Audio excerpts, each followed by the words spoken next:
Ladies and gentlemen, we will move to the last session on the topic Halal Sphere, a pathway to establish science and innovation culture. We have an honorable speakers with us in this session. The first speaker, His Excellency Mr. Ehsan Ovud, Secretary General, the Standards and Metrology Institute for the Islamic countries, Turkey. And the second one, Associate Professor Dr. Vinay Dahlan, Director of the Halal Science Center, Chulalongkorn University, Thailand. And next one, Dr. Jawad Alzir, Lecturer and Senior Researcher, University of Zurich, Switzerland. And Moderator, Associate Professor Dr. Pakorn Priyakon. May I introduce moderator in this session, Associate Professor Dr. Pakorn Priyakon, Director of the Halal Standard Institute of Thailand, Associate Professor in Public Administration at National Institute of Development of Administration. His area of expertise, Development Policy and Administration, Public Policy and Management, Strategic Management, Project Planning and Management, and Quality Management in Public Organization. Please give a warm welcome, Associate Professor Dr. Pakorn Priyakon.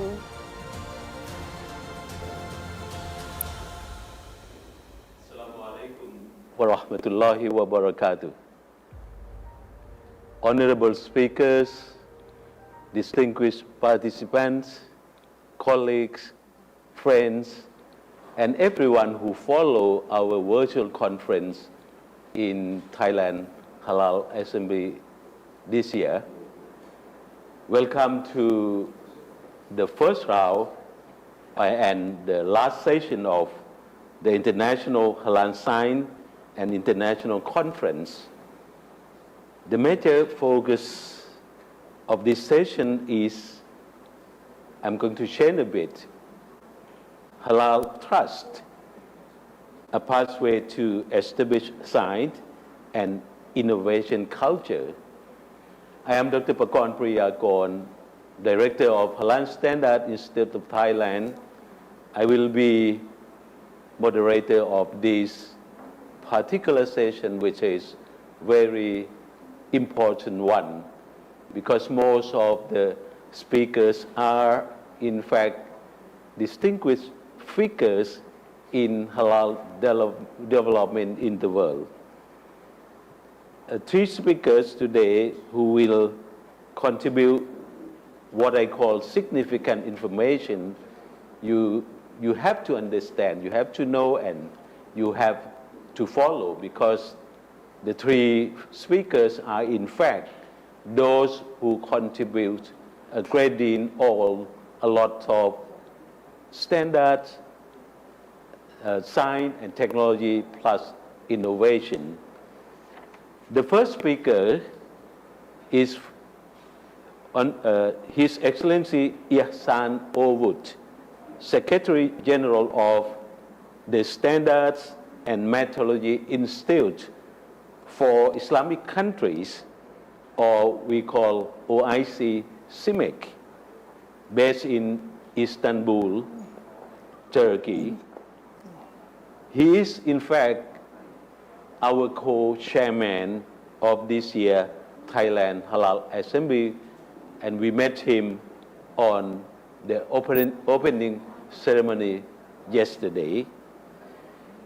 With academic background in international relations and long career in Turkish Standard Enterprise, Mr. Ehsan Ovud was elected to be Secretary General of OIC CIMIC since 15 December 2014 and complete in 2017, and was re-elected again in 2018 up to present. In my view, during his term in CIMIC and under his leadership, various projects and tasks have been successfully accomplished, especially OIC Global quality infrastructure. To my experience, working with him for at least 4 or 5 years, he is making CIMIC, Halal Conformity Assessment System, as well as technical committees, much more active and more professional. May I invite His Excellency Mr. Ihsan Ovud, Secretary General of OIC CIMIC, to present his idea and view on one of the most important topic today, OIC CIMIC standards on halal issues and halal quality infrastructure. Mr. Ihsan Ovud, please. Assalamu alaikum wa rahmatullahi wa barakatuh. Alaikum assalam wa rahmatullah.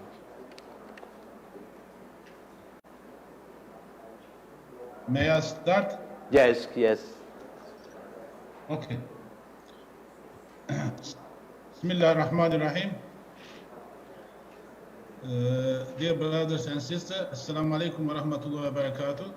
First of all, I would like to congratulate Thailand Halal Assembly organizers, especially Your Excellency and His Excellency Dr.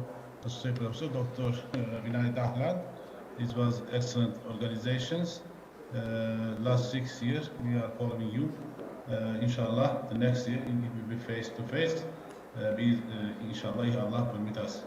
Today I will shortly give some information about CIMIC and then talk shortly about OIC Global Halal Quality Infrastructure and short information about our technical organs, and then give some information about OIC CIMIC standards and then halal issues and standardization. I will finish inshallah in shortly. What is CIMIC? Sometimes we have to know what is CIMIC. CIMIC is a treaty-based and intergovernmental organization. It is a technical and institution and affiliated to the OIC. CIMIC also recognized as an international organization as a diplomat status in the Turkey by the Turkish government.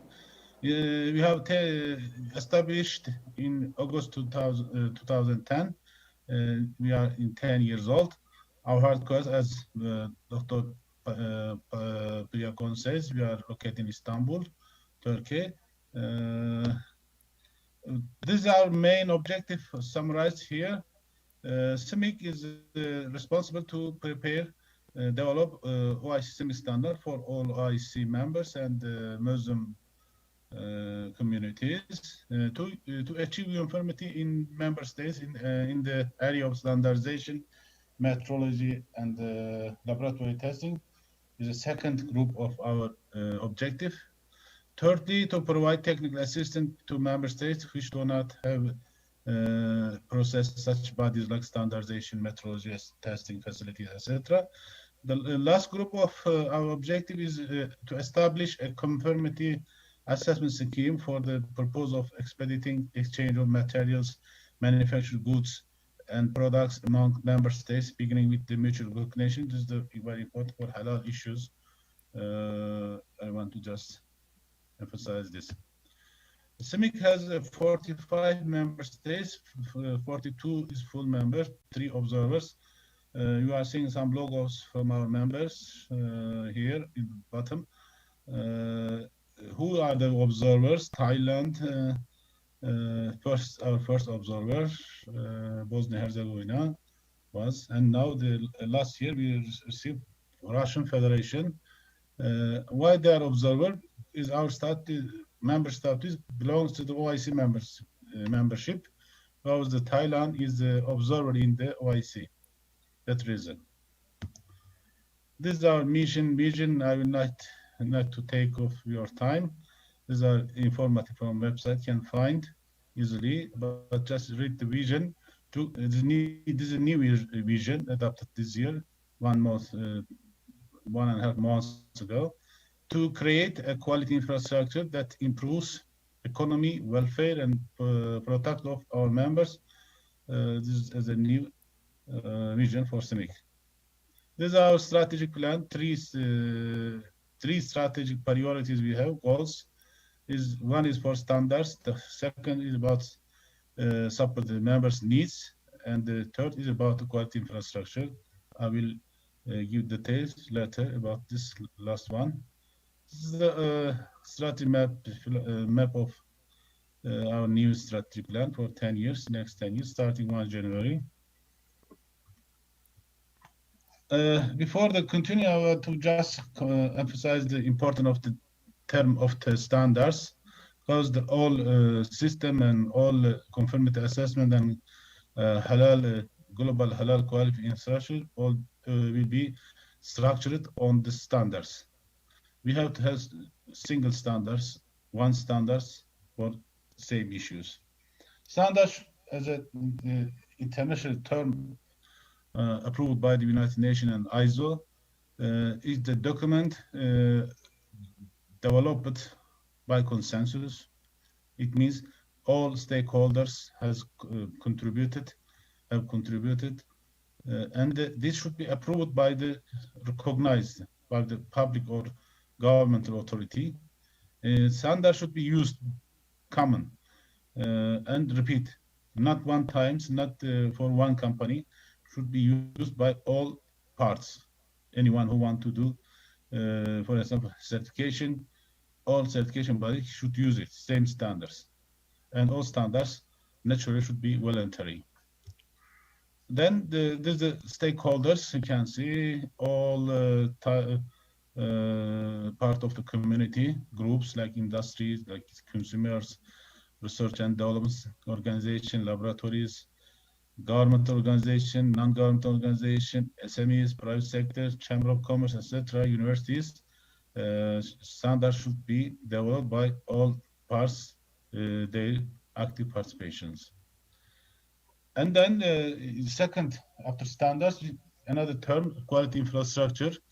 Quality infrastructure has to be established in all countries because of trade, because of the free trade and cooperation and recognitions.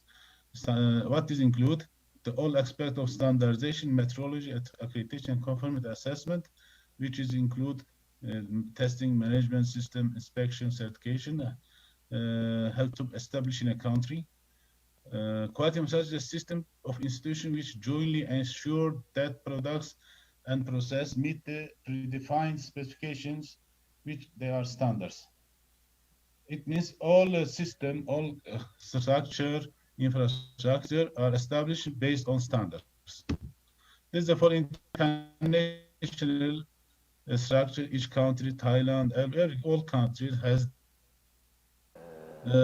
Yes. first standards for all producers or manufacturers for product standard. We have to have same standards, not similar standards. And then we have to have a system for certification. This certification system also based standards. Otherwise, you could not recognize each other. We have standard for producer, we have standard for certification bodies, but somebody should make you accredited, you authorize you for these activities.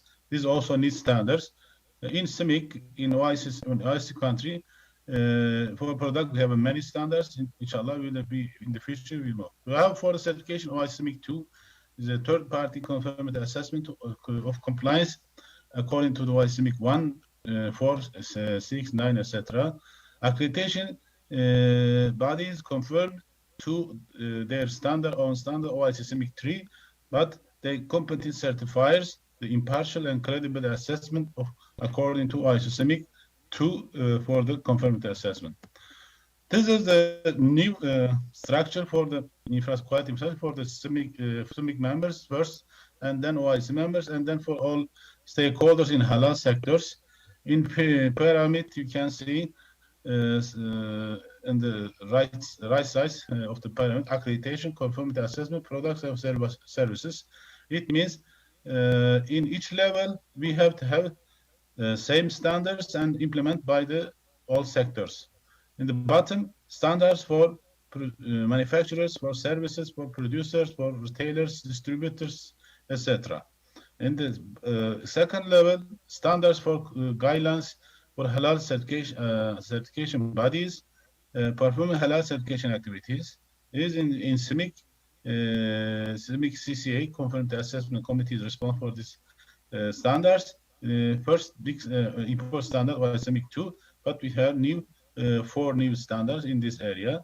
In the top, CIMIC CCA also produced any standards. CIMIC CIMIC 3 is the guidelines for halal accreditation bodies accrediting halal certification, halal accreditation bodies. And in the left of my slide, in the left side, in the bottom of the pyramid, there's a designated structure. We will have a top organization for the whole system. It will for the mutual recognition, MLA, MRA, and peer evaluation in accordance with all OIC CIMIC standards in the future. This structure expected to be approved by the board of directors of the CIMIC in the next meeting, inshallah.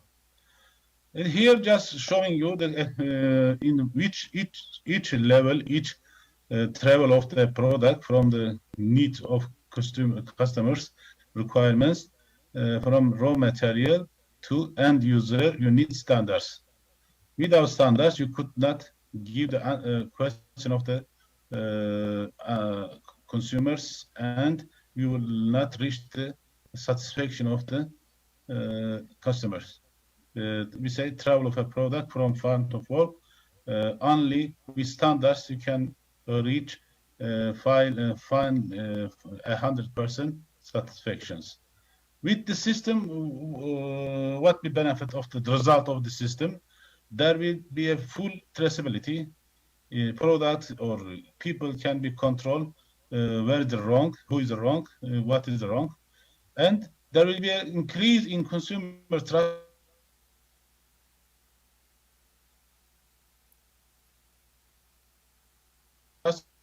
on halal.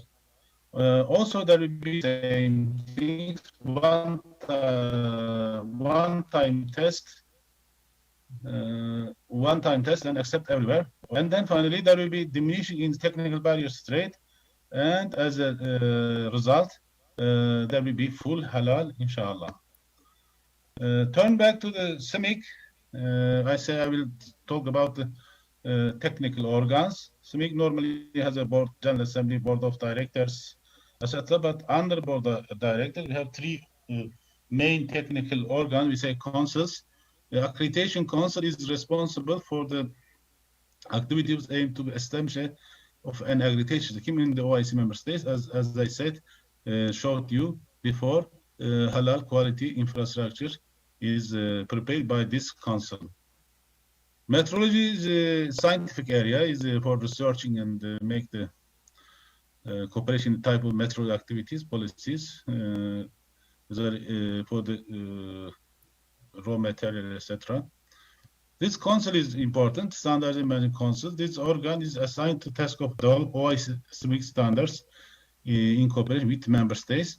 Standardization policies and all the standard issues discussing and final decision is doing by these organs. The adopted, published OIC CIMIC is our standards. Short name is OIC/CIMIC, because we are doing standards for the all OIC countries, not only OIC CIMIC members and others, and not for just observers, for everybody's. This meaning of this OIC CIMIC. Under this management council, we have technical committees.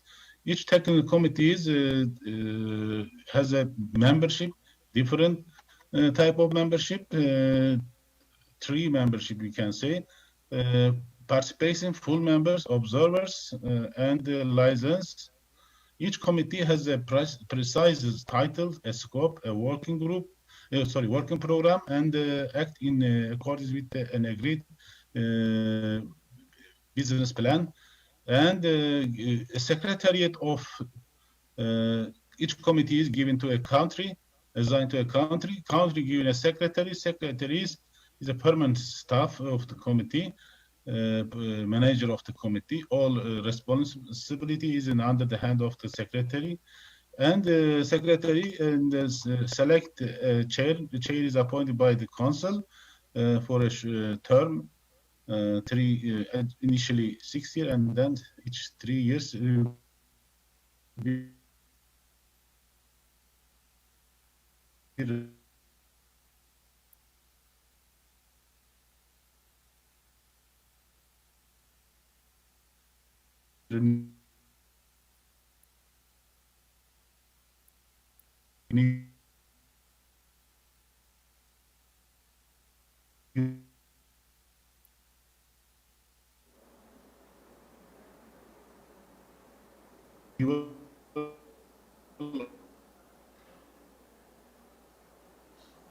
At the moment, we have some technical problems. Okay. Waiting for a while, I think.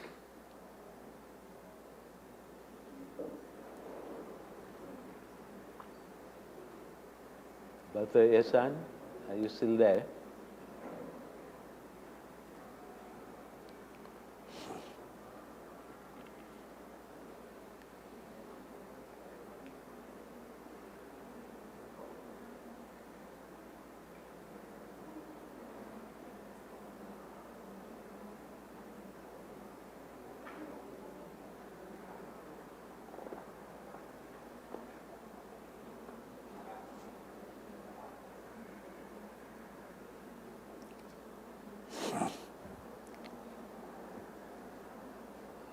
For those who follow our virtual conference, I would like to let you know that we have some technical problems at the moment.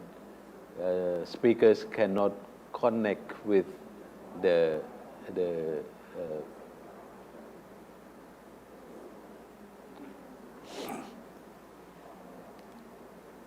Yes, Okay, may I you continue? come back again. Yes, please. Now, all committees are working according to the approved document. There are directives. Directives include procedure for technical work and rules for structure and drafting OSM standards. Is a main document for the working, studying, and how they work in technical work is mentioned there.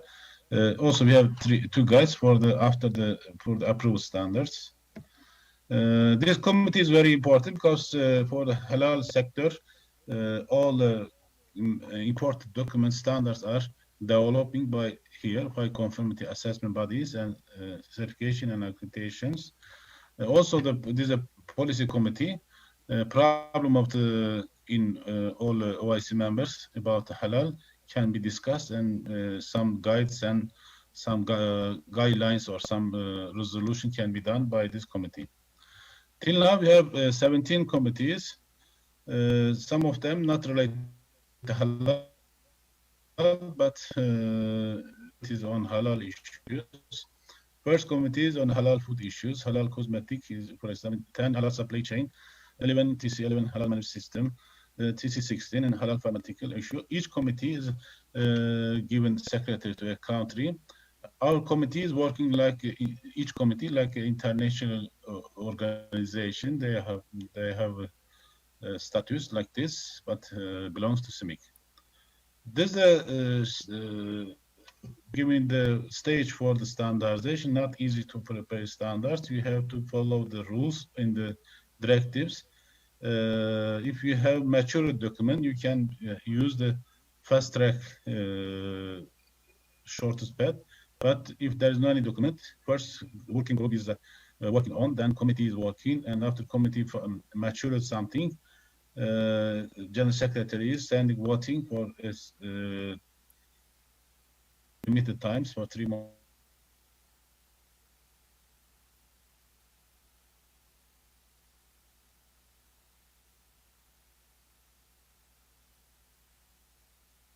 Dr. Ehsan, I think you are still with us. Ladies and gentlemen, We have to yes, follow he's the coming. timing, etc. He's coming back. Okay. Yes, all the system are doing according to the information system in the password and etc. This is our published standards numbers. You can see in the namely and standard. Till now, we published 38 standards. 14 of them is related to halal. As we are waiting the nearly 10 new standards in halal issues. It belongs to member states. Standards should be proposed by any member states, observer or participating, doesn't matter, and then it will be developed under the committee, and then finally it will be published, as I say, in the stage after the reaching the last stage. What is, as I said, Islamic rules in our standards? First of all, before that, religious based for standard Islamic rules is Sharia rules. But we are not using the all different rules in the standards. Final decision doing by the International Fiqh Academy is the OIC organs as authorized for all fatwas for all Muslim countries and communities based in Jeddah. Fatwa is coming there. Last decision doing by them. Standards are not fiqh documents. Sometimes people are mixing standards as a holy books or holy things. It's just a technical document, but include Islamic rules. Standards could not create any fatwa. Fatwa should be done in a separate in upper level and can be reflected in standards. The standards in halal fields are for products subject to consumption and trade amongst members and others. Halal productions, halal certification, and halal activations are added value and trust to the products. As I said, our fatwa authorities, International Islamic Academy, based on Jeddah, it's also our important stakeholders in halal industry, and it's this is about generally each country, for example, they says has a supreme authority, one authority. For example, in Turkey, Diyanet, in Malaysia, Jakim. Because Jakim itself a religious authority, is not certification bodies. They have a small division for the halal certification. People are thinking this is Malaysia. Jakim is just established for halal certification. Jakim is their religious organs, competent authority for all halal, all Islamic affairs. But they establish a small team for certification is under this organization. Islamic Council also should be in a country in a for the fatwas for the country level. Then accreditation body shall have been shall be owned by and directed by Muslim only. This is the rules. And the certification bodies, these should be owned and directed by Muslim. Decision from the Fiqh Academy. And last short, let's say, a key person and professional employee whose mission is to be basic halal work such as slaughterer or decision makers, etc. Should be Muslim, committed all provisions of Islamic law. And then they says halal is a sovereign use of the Islamic Ummah first, and then for others. The last part, I just give the short information of halal standards in SMIC. I don't want to take a lot of time of you. As I say, we have 14 standards, but our all standards based on the international practices first. Standards like Codex, ISO standards, if there is any technical standards, plus Islamic book rules, and then needs of the member states and their inputs and their special issues.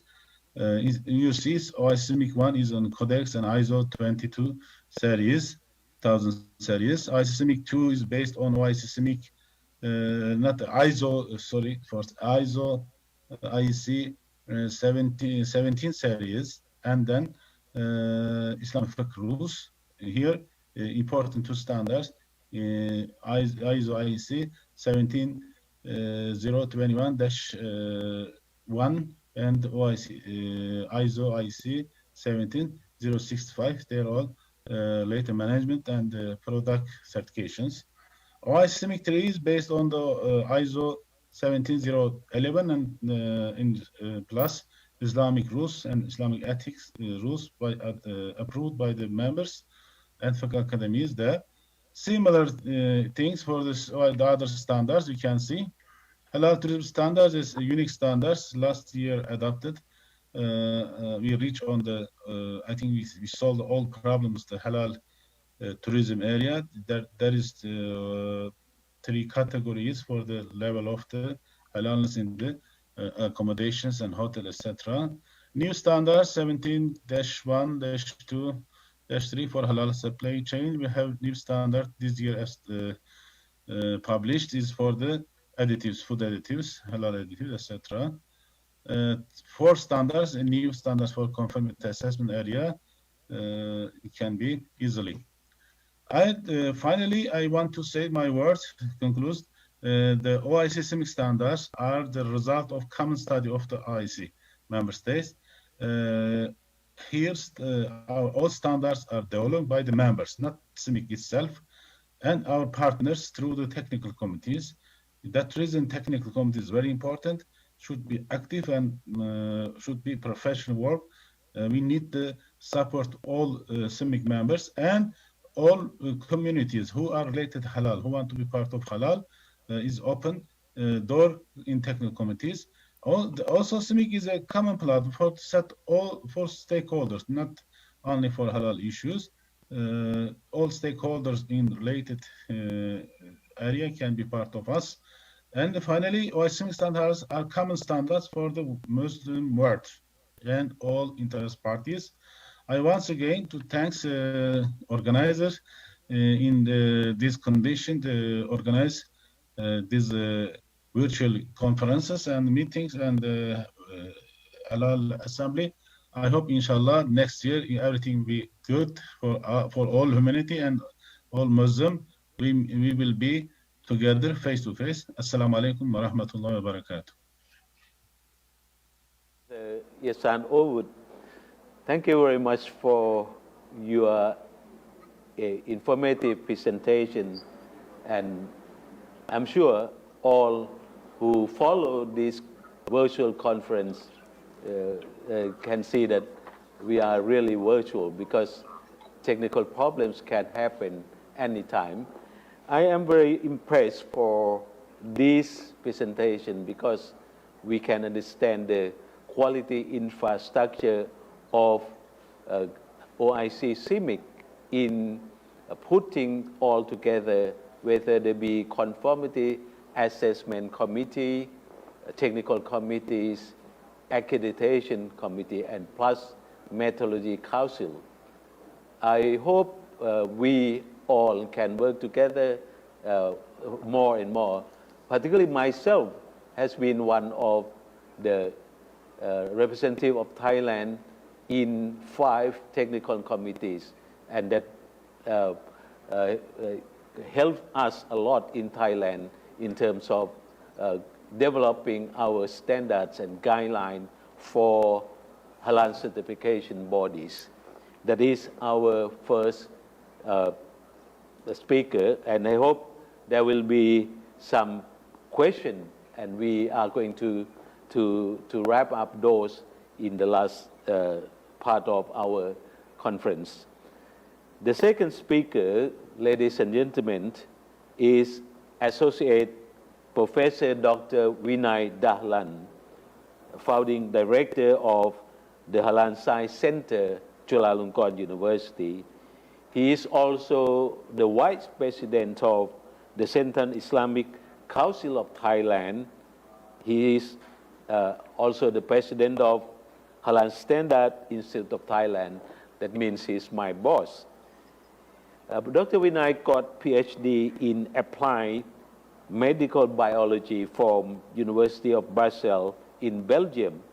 He was, I know, the first foreign student who got grand distinction from this famous university. He is the one who initiated and set up the Halal Science Center at Chulalongkorn University, and this center was approved and well established by the Cabinet resolution on the 13th of August 1946. He got the National Award of Best innovative civil services from the government in 2013. And of course, the topic he is going to let us learn or let us know is very important one. It is Halal sphere and economic equity concept of Halal. May I invite Dr. Vinay to give his talk on this very important topic. Dr. Vinay. Thank you. Assalamualaikum warahmatullahi wabarakatuh. My topic is about the halal sphere and economic equity concept of halal. This is the slogan for this Thailand Halal Assembly this year. Yeah, I will explain about the concept, about the meaning, and also about the role in paving the way for the halal atmosphere. My presentation will be separated into 3 topics. The first one is equilibrium or equity in Islam and in ecological aspects. The second is the development of halal sphere by application of halal science, technology, and innovation. The third, halal sphere in post-COVID-19 era. I think it's very important for us to learn about the Islamic concept. There's 2 words here, equilibrium and equity in Islam, and also in ecological aspects. I would like to explain about the equity or equilibrium in Islam. In Islam, in Surah Al-Isra, you will see, وَلَا تَجْهَرْ بِصَلَاتِكَ وَلَا تُخَافِتْ بِهَا وَابْتَغِ ذَلِكَ سَبِيلًا.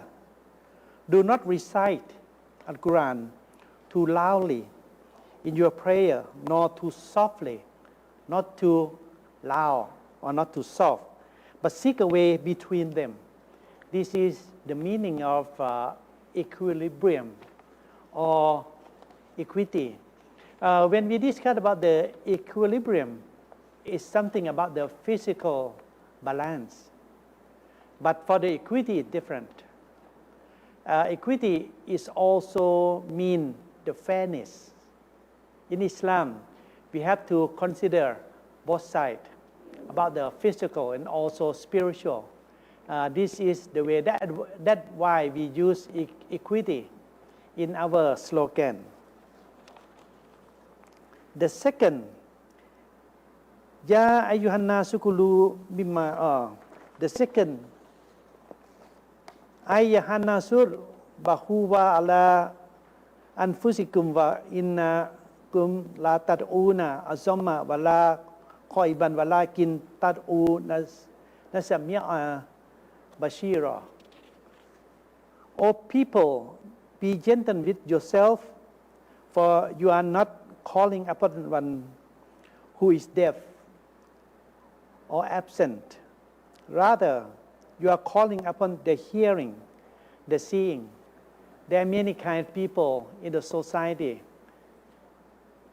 deaf or absent, but also someone who can hear, who can see. Then we have to choose which one we have to connect, which one we have to communicate. This is the way for equity in Islam. It doesn't mean that we have to neglect the people who absent or the people who deaf. We have both, but we have to select the one we have to communicate. And this is very important for the halal and tayyib. In the Surah Al-Baqarah, Ya ayyuhan nas sukulu mimma fil ardi halalan tayyiban wa la tattabi'u khutuwati syaitan innahu lakum aduwwum mubin. all mankind eat of that which is lawful and wholesome in the earth, and follow not the footstep of the devil, though he is an open enemy for you. The meaning, there is halal and haram in the society, in the environment, and Allah asks us to select halal and tayyib. This is the way for the equity in Islam.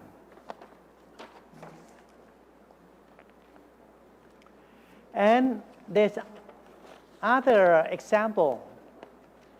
You see, in our stomach and in our gastrointestinal tract, this is a paper published in 1962.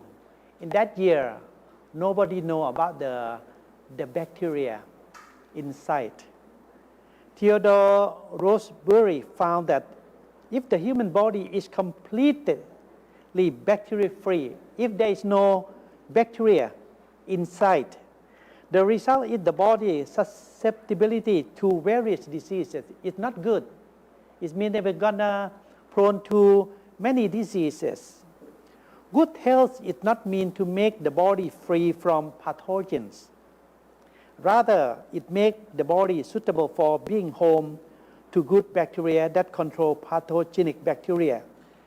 The equilibrium between good and bad bacteria in the body is thus one of the key of human health. This is very important. In our body, it doesn't mean that it should be free of pathogen. It should be equilibrium between both kinds, good bacteria and bad bacteria, and that make the health of the body. This is very important. And this is Allah subhanahu wa ta'ala create us for the equilibrium, for the equity of the health. And also in the forest, the same, nothing different. In the forest in 1950s, the hunters teamed up to hunt all 400 wolves in Yellowstone, which consequences to increase of deer. When finally the wolf eliminated, the deer increased, and it eat insect and leaf, and finally decrease the insect and bird, drop of big tree, more winding upstream, elimination of the top predator that severely destroy the ecosystem. This is very important, you see.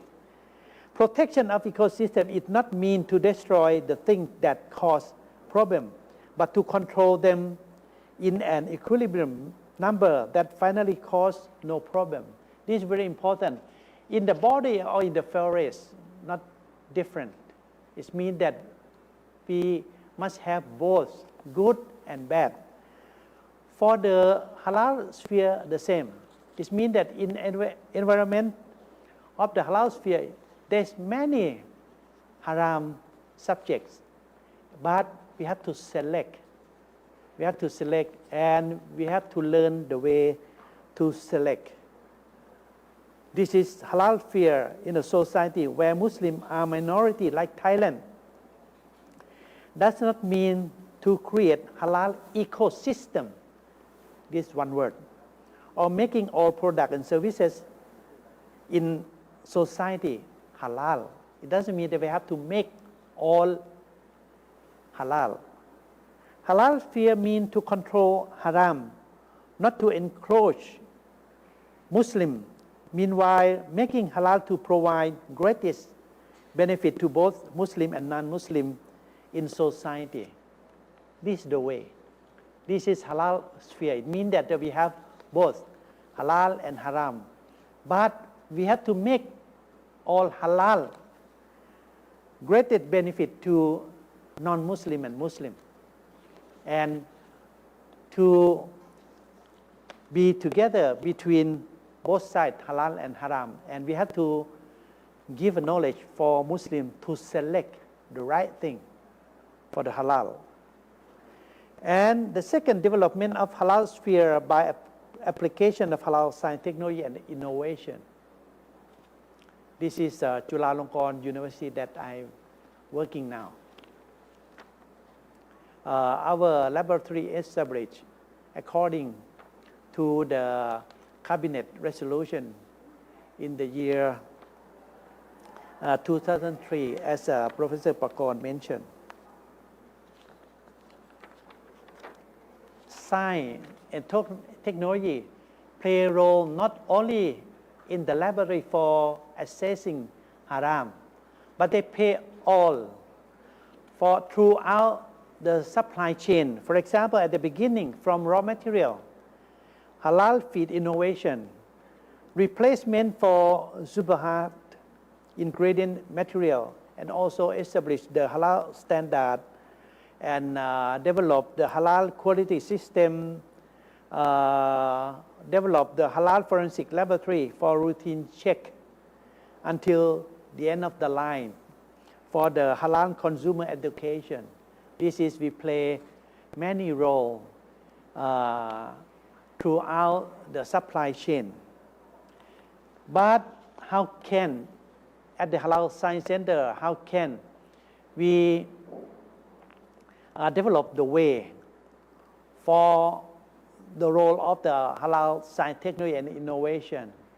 This is, we work by set up algorithmic design for the halal accreditation. This is for halal accreditation.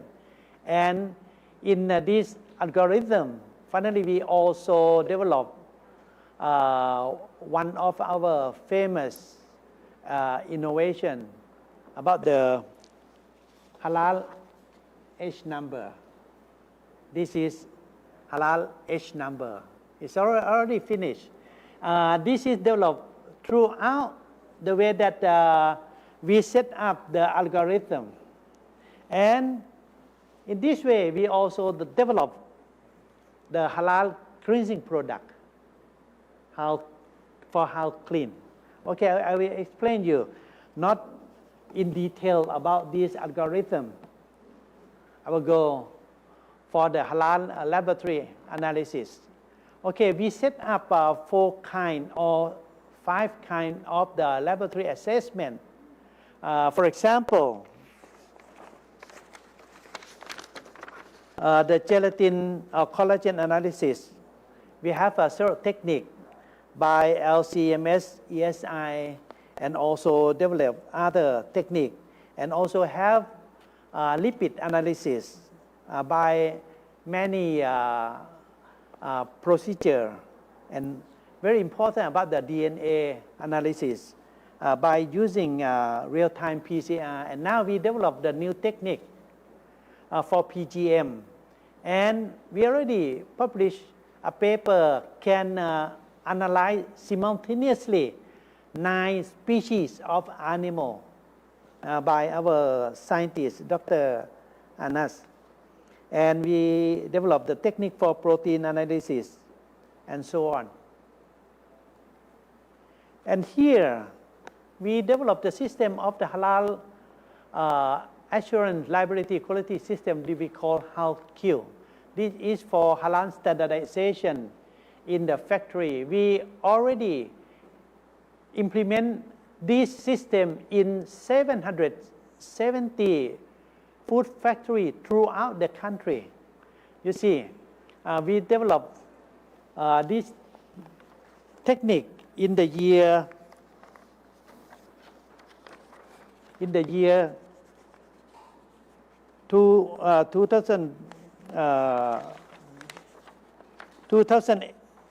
the year 1998, and then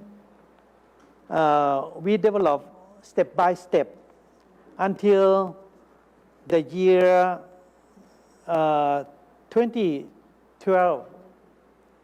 Finally, we got the award from the government, the first prize award from the government about the public service.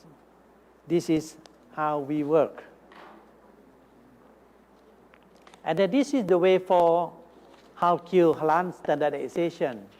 This is in order to set up the halal sphere, try to make everything halal. And there are 4 steps in the halal queue.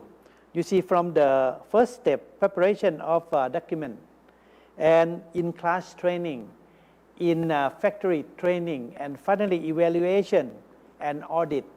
And finally, the factory ready for Islamic organization to accredit.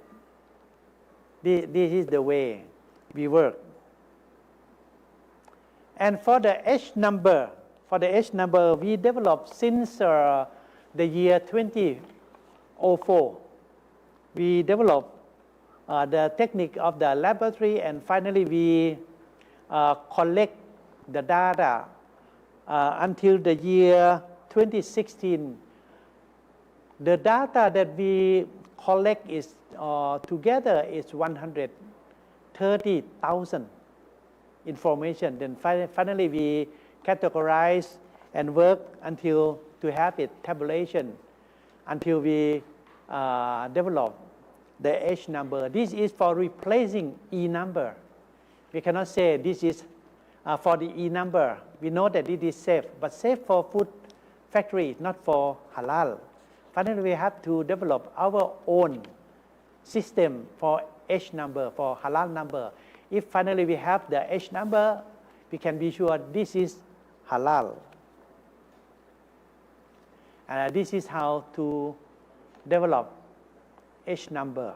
And finally, we have the book, but it's still too thin.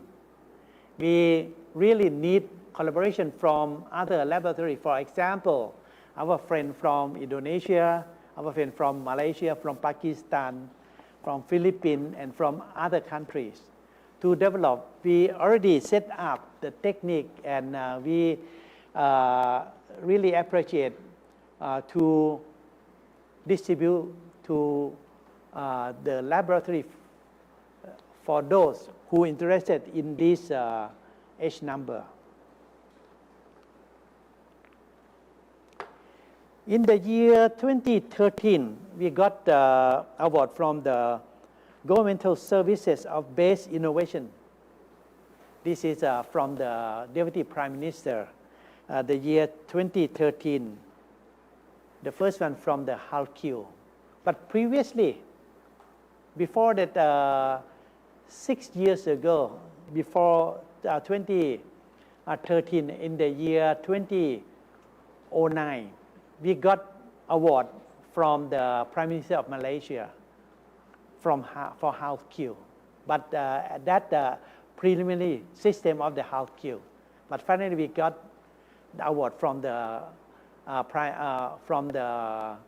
government of Thailand. And in the this year, 2 months ago, we got award again, the Governmental Services of Base Innovation Award for H number. This is the database of halal raw material for precision halalization system.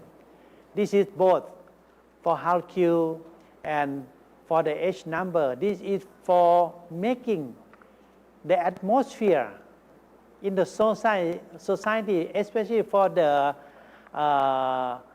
society with the Muslim minority like Thailand. Finally, we developed to make the halal product safety for Muslim and give benefit for non-Muslim in the society. This is finally, it made the concept of Islam as mentioned in Al-Quran, Ya ayyuhan nas. The halal is not for only Muslim, but for all. And finally, we develop halal sphere. You see, inside halal sphere, it doesn't mean that it's free of haram. There's still many haram there, but all haram control, not to interfere to Muslim society. And all product for Muslim halal certified. This is outside, you see, there is plenty of haram outside. And to penetrate into the society of Muslim, it passed through the system of the halal science technology sphere that equivalent to thermo or ionosphere, and to the Sharia for the accreditation of the halal. In the Sharia system, we have the Halal Standard Institute of Thailand, we have the Halal Science Center work closely together in order to assist Islamic organization in Thailand like Central Islamic Council of Thailand, the Islamic Committee of the province, altogether it's 40 Islamic Committee of the provinces, and also work closely with the CIMIC in order to have the accreditation for the halal product. And finally, it's penetrated to inside to make the atmosphere of the Muslim halal sphere. This is the way we work. And finally, we have the halal sphere. And the last, we have the halal sphere for the post-COVID-19 era. This is very important. You see, we have to build up the trust, as Professor Pakon, that's why Professor Pakon changed the topic from halal sphere to halal trust. You will see, economic growth during the pandemic of the COVID-19, the economic growth dropped, not only in Thailand, in nearly every country. And the consumer, Muslim or non-Muslim, they need the safety. Why? Because finally it's forced them to the new normal, like we have now, about the digital, about the online communication and so on. With the online communication, with the online order for the food consumption, finally they need the safety because they cannot trust, they cannot contact to the restaurant directly. They have to order via online. They need the safety approach. They need halal for the Muslim. Then they need the halal ecology. Halal ecology is about the Islam, about the Sharia, about the Ittihad, about the culture, ilmu, science, technology, insan, manpower. This is the halal ecology. We need all. Halal tayyib, we need all. And for the halal to provide benefit for the society, to the halal economy, we have to have it both together between the ecology and economy. The food, the non-food, the services, the logistics, the medicine, the tourism, the finances. This is the halal economy. And it means that we have to make the trust improve. Trust economy is the right answer for agro-based Thailand in post-COVID-19 era. This is the trust economy coming. And we have to work together. It means that we need ecologic, economic equity concept of halal. They have to go together for the benefit of the society. This is why we call it halal sphere ecologic, economic equity concept. And this is the application of halal science technology for building up trust in halal via halal traceability. This is we apply from the Halal Science Center, work closely with the Halal Standard Institute of Thailand and Central Islamic Council of Thailand. At the top is about the accreditation of the halal product. At the bottom is the assistant of the halal science and technology. Then we work together by applying, implementing science and technology for assisting Islamic organization for accreditation of the halal product. And the outcome, finally, the increase of the trust increase. And finally, the consumer have the trust for the product. And finally, it's easier for the consumer and also for the food manufacturer to building up the branding of the product. This is finally is going to be the outcome. And we need the combination of science and technology. We need the digital network. This is we developed at the Halal Science Center in order to assist the Central Islamic Council of Thailand as well as the Halal Standard Institute of Thailand. You see, we have the program of sphere. I will not explain all. But finally, we have the Halal blockchain, also called Distributed Ledger Technology or DLT. This is will come in very near future. And now Thailand, the government of Thailand, developing the CBDC or central bank digital currency that we call Intanon. This is will come in a very near future. It means that in the future we're going to have the cashless society. And the halal accreditation in the future, Islamic organization have to learn how to work with the DLT and blockchain in order to accredit the halal for the entrepreneurs. And we also developed the Halal Plus, and we have the Halal H number.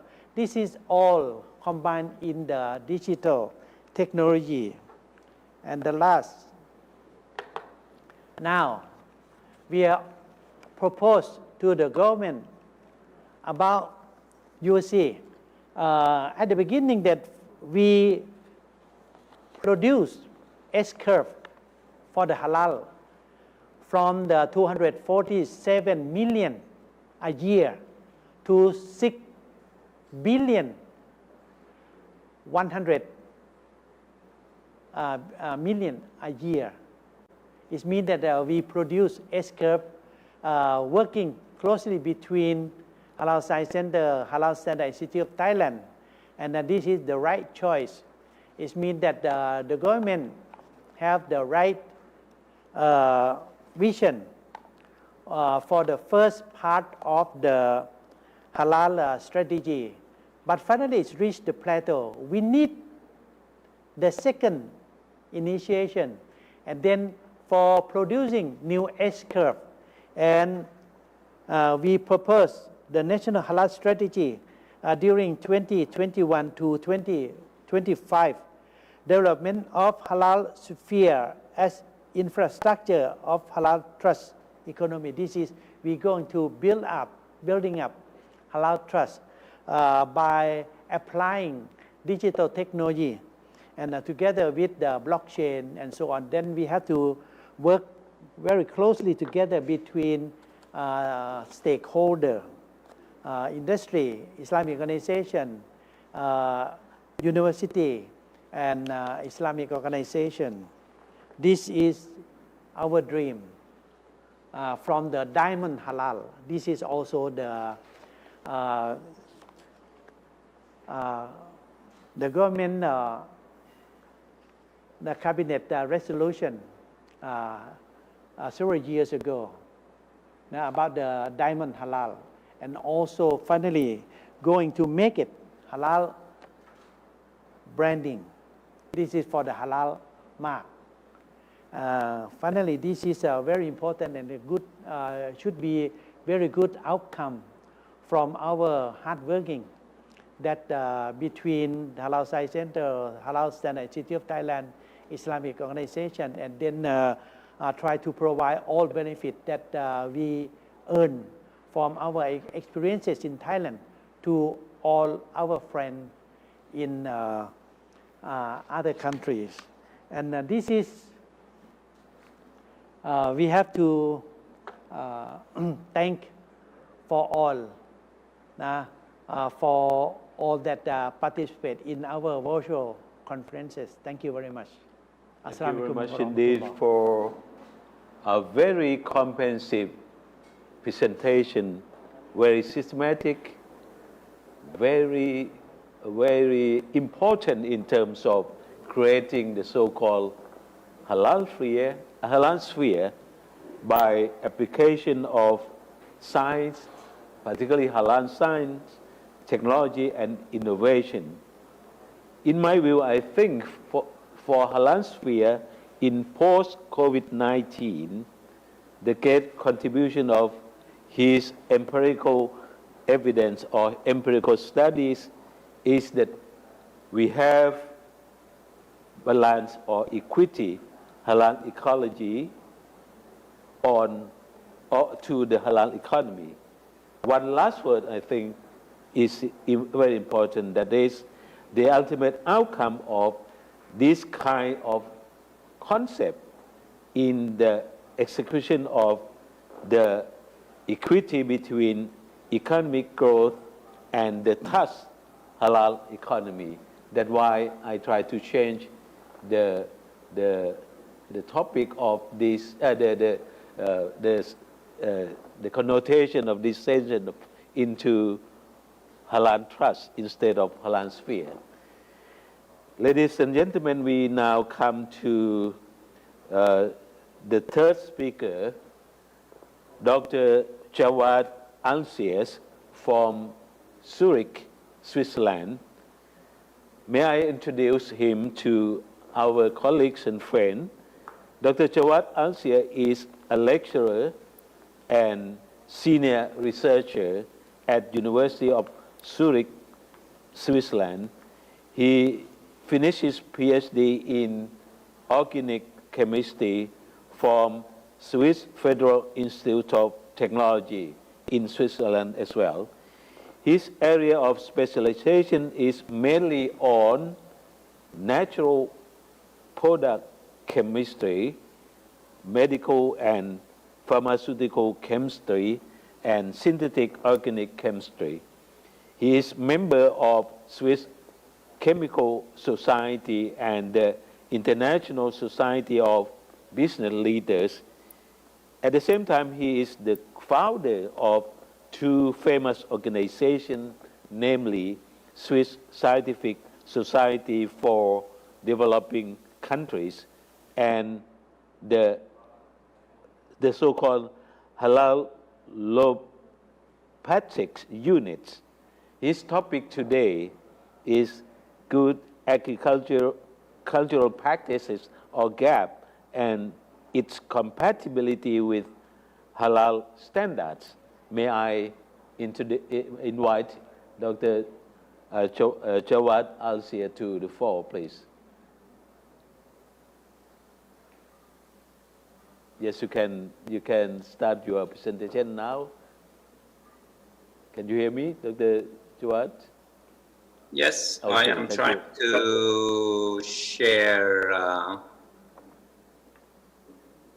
what if we can share. Okay, allow Zoom, and I want to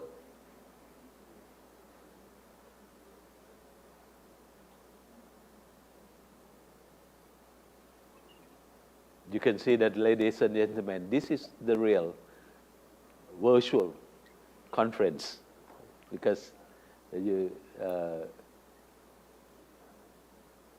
I'm trying to share. Okay, this one. Share. your slide. Okay, so Now it's you coming. can see the slides, right? So everybody can hear me? Yes, you can carry on, Good. please. I'd like to thank you a lot for this invitation, and thanks for the organization. And hopefully, I'm sure and certain that you will have always, as usual, a wonderful Halal meeting. Today, I would like to give a different perspective. So I would like to give, or to think, let's say, from a different perspective, how one could utilize good agricultural practices for the goodwill of, let's say, Halal. Now, I would like to start with, let's say, everybody agree that food and agriculture is essential. And this is coming back to the basic concept of humanity, that we are always driven by certain vital forces. And those vital forces, it could be organic needs and it could be instincts, and food is really classified as an organic needs. If we don't eat, we will die. This is essential. And in reality, this concept has already presented by the Prophet Muhammad ﷺ 1400 years ago, and he told us that the pillars of civilizations are three, and food, health, is playing a main role, and the third one is security. And this is clear in his hadith, where he said that whoever begins the day feeling secure, having good health, and possessing enough food for his day is as though as he possessed the whole world. So if you want to know that if this country is really civilized or not, you can look at those three pillars. You see how is food accessibility, how is health management, how is security, and based on that, you can really give an idea about the status of this country. Now, for us as a scientist, we can really play a lot with the concept of health and food, and this is, of course, open question. This is, I asked myself this long time ago: is really halal food healthy or not? And I guess everybody would agree, you would say yes. And I thought maybe this is not, in general, a fair question if we just ask the question in opposite way, if non-halal food is healthy or not.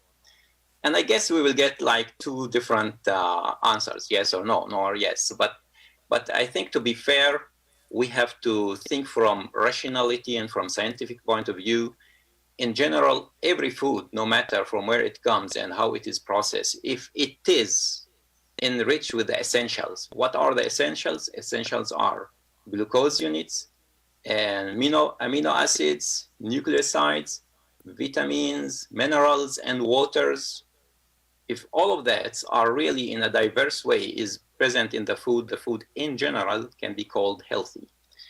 But not every healthy food really can maintain the best health, because we know from experience that many people, they're very selective in getting always the best food, but still in the end they have certain disease like cancer, Alzheimer, and so on.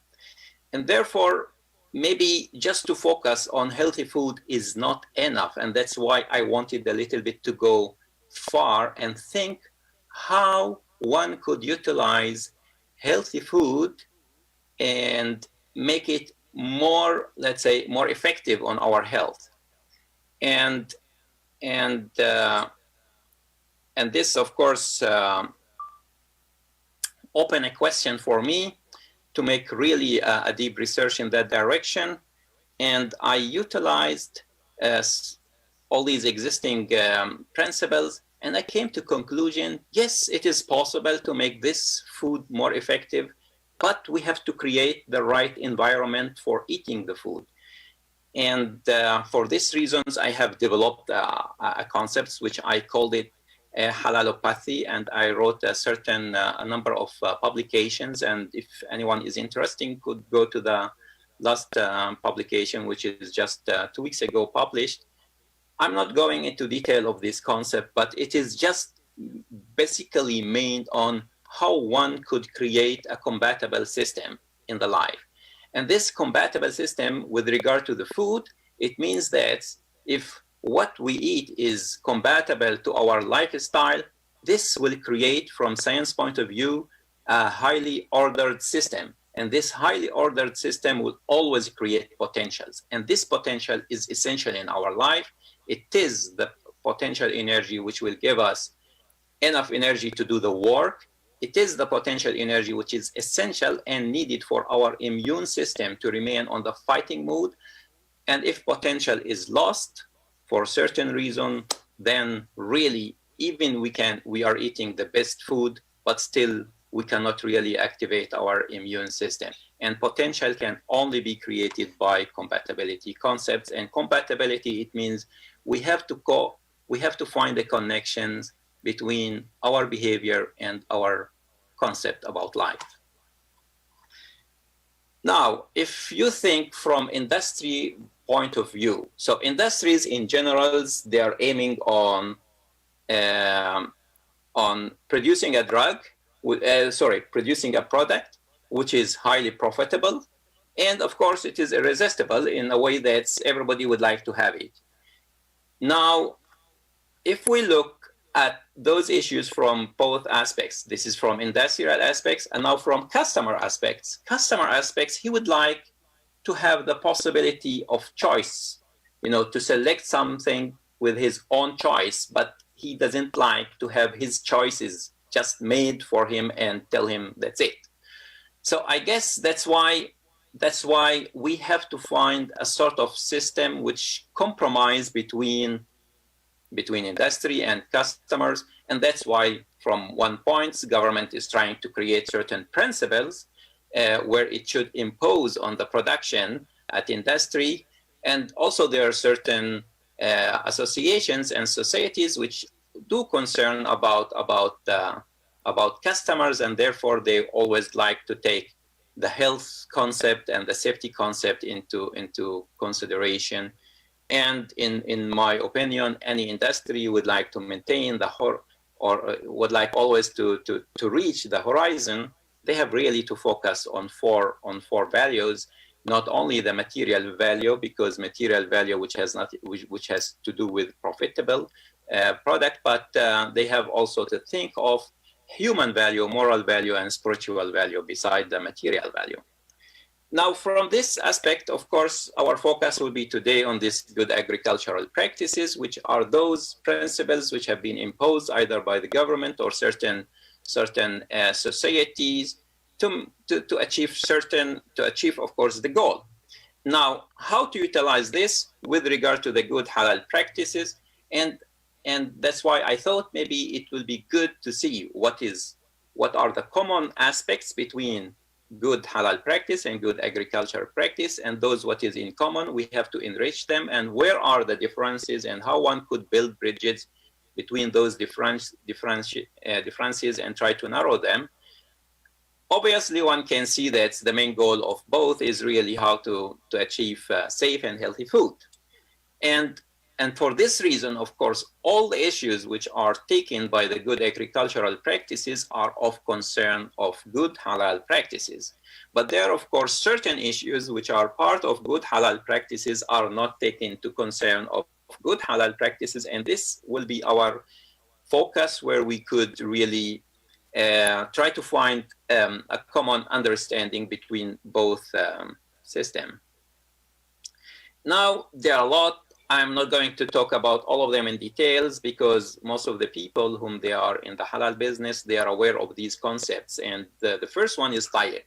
And tayyib is a well-known, it's a well-known concept, but I have here to just to interfere a little bit and tell you. The concept of tayyib, people, and how to differentiate this concept from halal. Now, this is from my perspective. Halal is the noun, it is the subject, whereas tayyib is the verb, and it is the process. And here we have to correlate the subject with the process if we want to end up of having a real halal tayyib food. And I don't think for fun, Quran presented the concept of what we have to eat is halal and tayyib together, and we cannot separate halal from tayyib, and we cannot separate tayyib from halal. And that's why Islam make it very easy. put halal first and tayyib second. So anything you want to eat, if that subject is halal, then you go for the process and try investigate the process. But if that subject is not halal, don't waste your time. And I guess maybe the best example for me whenever I present is like fish. Fish, everybody would accept that this is a halal from subject point of view. But if this fish has been grown in a sewage water, now this is not a tayyib process, and there is no way to give halal certification for such type of fish. Although fish in general, it is still accepted that this is halal. And the second issue is ethanol. Now, those two issues, of course, I have written a detailed research about the concept of tayyib in general and about ethanol and its halal status. And I tried to focus on when and how much and where are the relaxation with regard to ethanol, what type of ethanol we can use, what concentration we can use, when it is allowed, when it is not allowed. And I try to summarize everything in my second review. And if anybody would like to go into more detail, it'd be nice to read those two reviews. Now, the third issue, which is probably very well known, especially for both agriculture and which is also a concern from halal aspect, is the manure and fertilizer. Now, fertilizers and manures in general, they are a source of, let's say, a source of nutrients which is needed to enrich the soil, to keep the soil rich with enough building blocks like amino acids, like nucleosides, and so on. Now, fertilizers, they are chemicals, many made in the lab, and take into considerations all these building blocks. Now, from halal perspective, fertilizers, if it is approved by the country, if everything, the safety is taken into consideration, there should be no problem to use these type of fertilizers. Now, the issue is always with the manure. Why? Because manure is coming from or derived from a waste product from plant and from animal. And yes, the question is, what is the halal status of such situation? Now, from science point of view, manure in general, if it is done correctly, it has to be kept in or composed for like 6 months. And the idea is all these macromolecules in this waste will be hydrolyzed slowly by time with the help of certain microbes into micromolecules, into small molecules. So the macromolecules status will be completely changed into micromolecules. So like DNA, proteins, polysaccharides, lectins, and etc. will be changed into very small molecules like methane, carbon dioxide, nitrogen, ammonia, phosphate, sulfates, and so on. So because here we have a complete change in the molecular structure, therefore the chemical physical properties will be changed, and therefore the istihala concept can be applied. And if those raw materials are really well prepared, this manure is well prepared according to what has been presented from halal perspective, there is no problem. And here the issue is always with regard to the animal. And in my opinion, as long as the animal is plant dependent, is a herbivore, so there should be no problem. But if it comes from an animal which is meat dependence, this is always an issue. Not from health point of view, but also from environmental point of view, because it increases the pH of it makes the pH of the soil very, very acidic, and this is not healthy. Now, the other critical issue is the genetically modified product, because this is a big issue not only in halal, but it is also in the non-halal world, because it is considered to be an ethical issue, and this is also very, very, very difficult and very challenging problem, which is not easy really to give you a straight answers whether this is really halal or not. Now, just to understand the concept, we have certain crops which we wanted to increase their resistance against certain, let's say, pesticides, against certain chemicals, and to let them live certain environmental change. And for this purpose, we tried to give a short information through small DNA into these plants and to improve their resistance. And by this, we create a new traits, and these new traits, it should make the new crops capable to resist certain pest chemicals and changes in the environment. Now, the source of this DNA, it could come from plant, and it could come from animal, or it could come from bacteria. Now, my perspective is, if it is coming from plants, and if we can secure the safety issue, and if we can analyze if the absorption and the distribution and the metabolism of this genetically modified plant is very similar to the native plants, then it should be okay to accept this as halal. But this needs to be very well investigated. Now, of course, but this will remain as a highly critical issue. Now, if we go to the second concept where the DNA is coming from the animal, now this is very risky and very highly critical issue, because the concept of compatibility is lost. You know, you have two different kingdoms, animal and plants, and beside that, now if I am, let's say, if I knew that there is a DNA which is coming from, let's say, from animal which is even considered to be non-halal for me, this is not healthy, because rejection mechanism will start, you know, taking place in my body, and this will create a stress, and it will kill my potential, and therefore the compatibility concept will be lost. And this is of course not good, and it is not halal. And now, if if the animal is, if the DNA is coming from a halal animal, this is still the compatibility concept is still an issue. The matching aspect is still there, and there is always a danger that there's something which is called accidental change could happens in the genome of these plants, because it has to resist what is foreigner entity, whether it is in form of microorganism or whether it is in form of DNA information. And therefore the long-term safety is not very clear, and as many people would consider this is highly risk, and therefore, because it is highly risk, we have really to eliminate these concepts and not to accept those genetically modified products. And from my perspective, I tell you frankly, because when we are working with genetically modified product, it means we have to play with the fingerprint of this, with these plants or these crops. And once we started playing with the fingerprint of the native crops, I think we will lose something which is even difficult to detect it by science, which is the barakah, the blessing of Allah.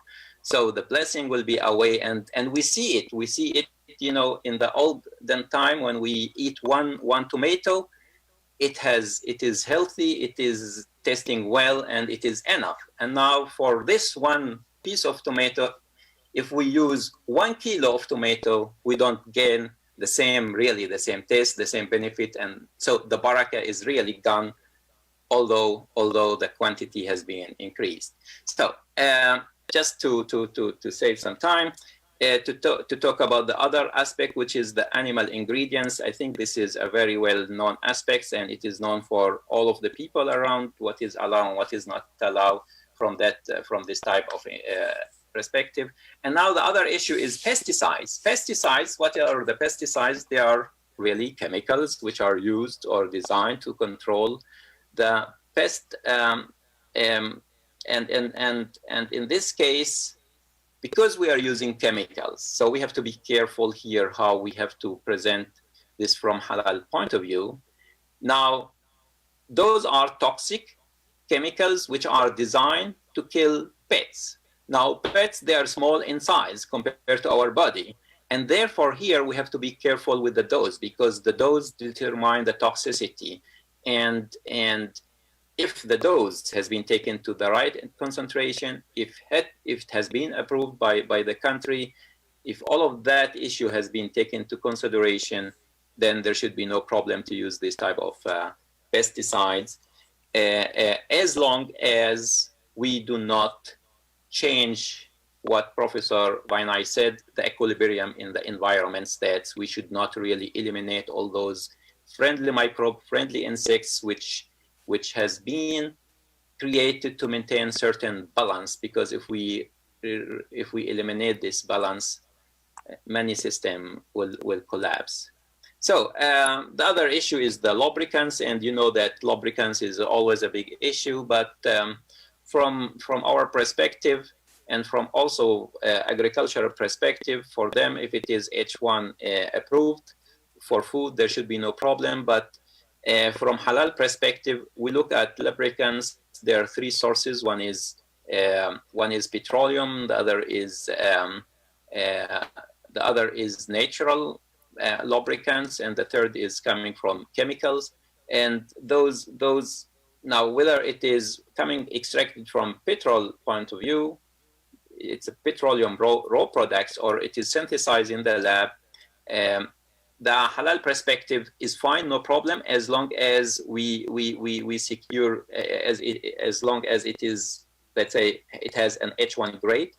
Now, with natural lubricants, if it comes from plants, there's no problem. But if it comes from animal, this is, of course, a highly critical issue, and we have to take it into consideration. The last issue is water. So water, in general, one would think there is no problem, but you have to be aware that most of the disease is transmitted by water and water droplets. And, you know, corona is one of those issues. So we have to be careful what type of water. We should emphasize that water should be really, it has the specification, and we should ensure where the source of water is coming from, because if it is contaminated with certain chemicals, with certain with the blood or with the urine or with ethanol, or the smell is different or the color is different, this is not tayyib. But water as a subject, as a noun, this is halal. So those issues need to be taken into consideration. Now, to finalize everything, so obviously there is a possibility to create, let's say, a system which could work with the good agricultural practice. So if you want to certify certain products, and if the good agricultural practice has been taken into consideration, this is an added value which will be considered in the halal certification. But at the same time, there are certain concepts which need to be introduced into good agricultural practice.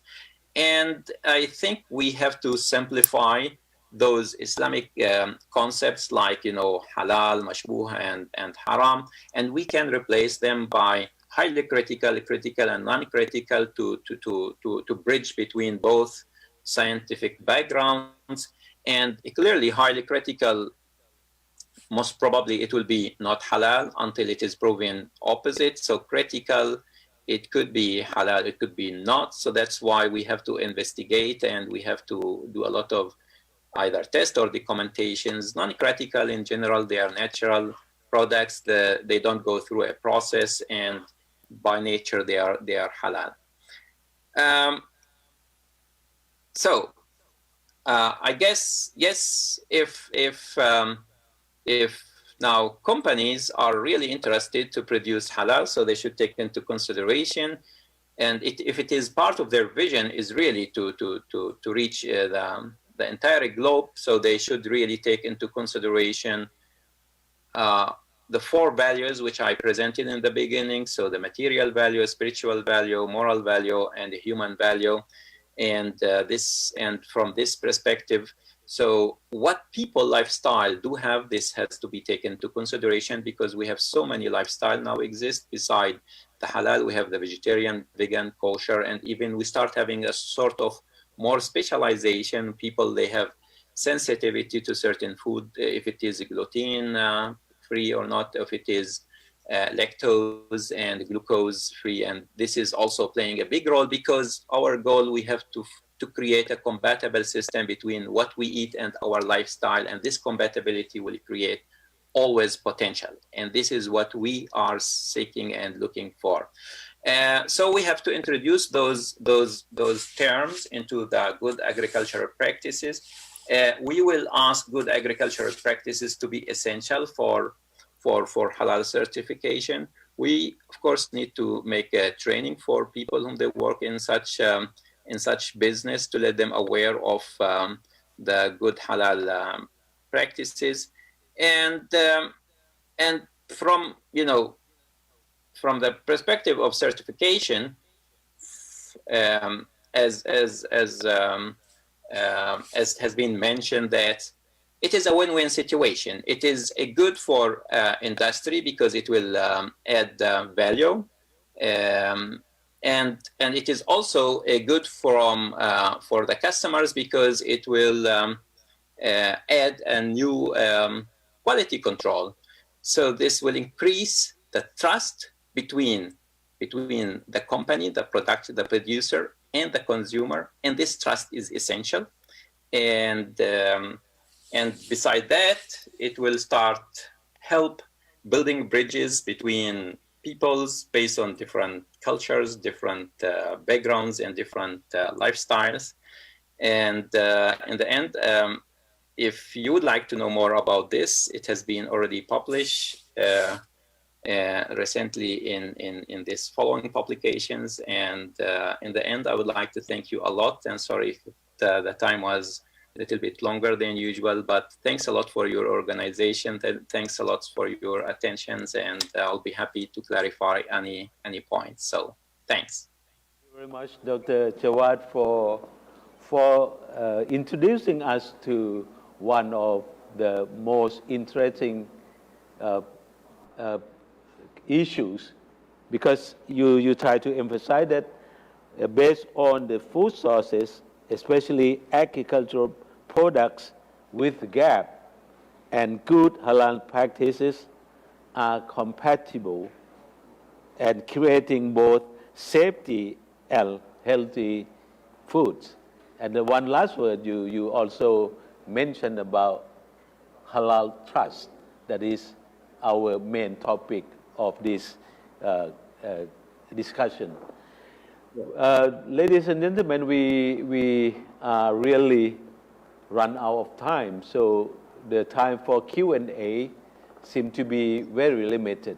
We have only 2 questions, and in order to let our speakers to discuss on that. The first question is how halal infrastructure can improve halal sphere in a particular non-Muslim countries.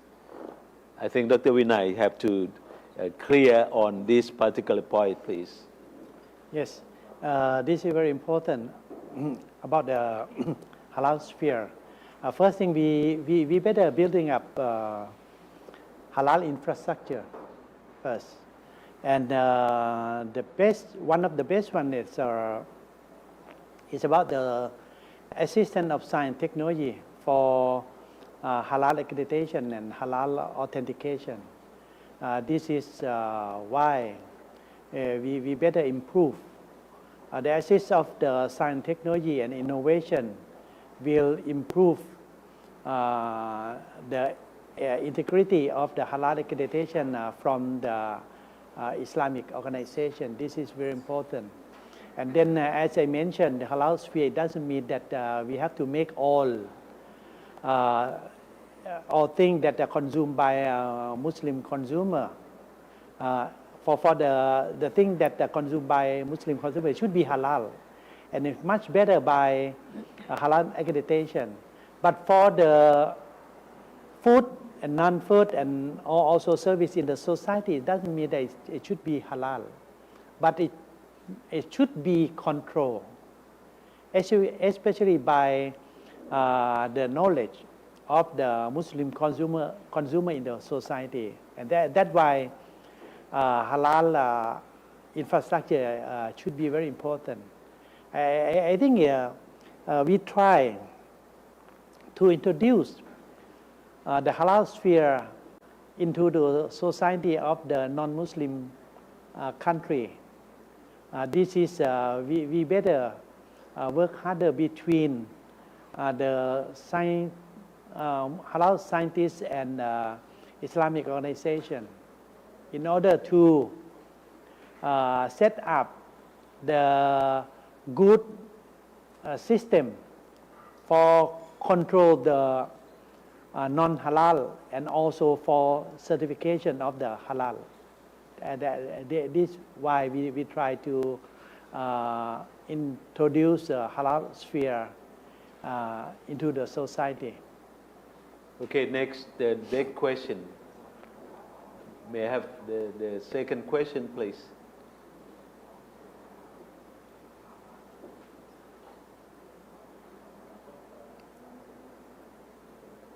So the second question is quite interesting. Some of us ask, in the case of agricultural production, preparation that contain haram things, how should we manage in terms of halal and tayyib? I think both two speakers from Turkey and Switzerland can answer this question, or you have ideas on this or not. First, Brother Yasan Ovud, please. Thank you very much. I also congratulate for two speakers, eminent speakers, for their very excellent presentations. For the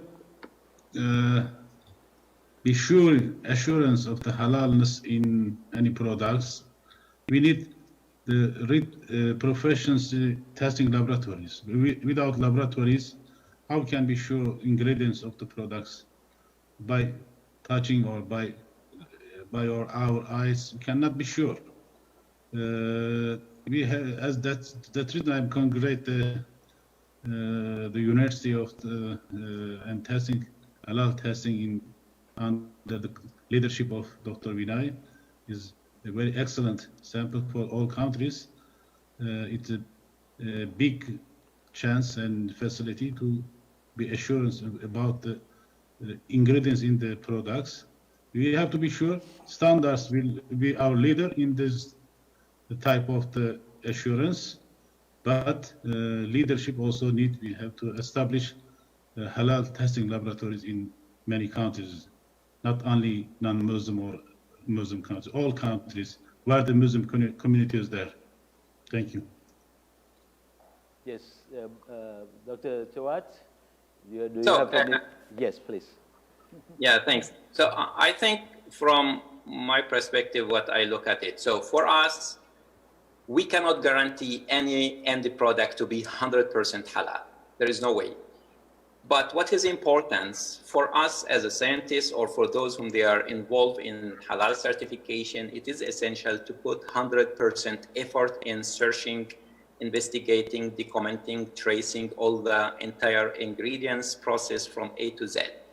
Now, we cannot guarantee that we will have 100% result in a way that's, and this is from halal perspective, this is accepted and there is no problem at all, because if we certify this product is halal based on our understanding and based on our witness, and in this case, it has to be accepted as halal, even if we could not see for any reason, if something is hidden or whatever, that is not compatible with halal. This is not a big issue from Islamic point of view, because we have done the effort and we came to this conclusion, and based on our witness and what we have observed, whether by looking at all the documentations, looking at the procedure, making a DNA test, whether it contains animal or not. So based on all of that, it is halal and it can be accepted as halal, and there is no worry to be doubt or not. Just forget about being doubt or not. If the effort is there, then it should be fine, and you can easily build the compatible system with this outcome, and this is what we are looking forward. Now, we will always improve the system, and we will always, because those systems are made by a human, and a human is imperfect, and every time we improve the system to make it close to be perfect, but it will never be perfect. That's why we do the efforts, and Allah see us and watch us, and because the intention is good, so the outcome will be also good, and it should be accepted if that company is accredited by SMIC or by any other accredited bodies. So that is my principle, whether this is halal or not. So it's important to put 100% efforts, and don't worry about the perfection. Nobody will achieve perfection. Thank you very much for the three speakers for giving very clear answer to all of us. I would like to take this opportunity to thank Brother Yasan Ovud from OIC CIMIC, Dr. Jawad Ansir from University of Zurich, yes, in Switzerland, and Dr. Vinay Dalan, of course. And I'm very impressed when Brother Yasan saying that Halal Science Center is one of the excellent center in the world. All participants, ladies and gentlemen, I would like to thank all of us who follow our conference very closely. This is, and I say it again, one of the most important time to get together, to think together, and to work closely together. And our organization in Thailand will encourage you all to have a sort of the so-called Halal Trust. And we have to find or to look into the way to developing our science, technology, and of course, halal trust into this particular world. Thank you very much. In this, I end this topic now and go back to our MC. Thank you very much.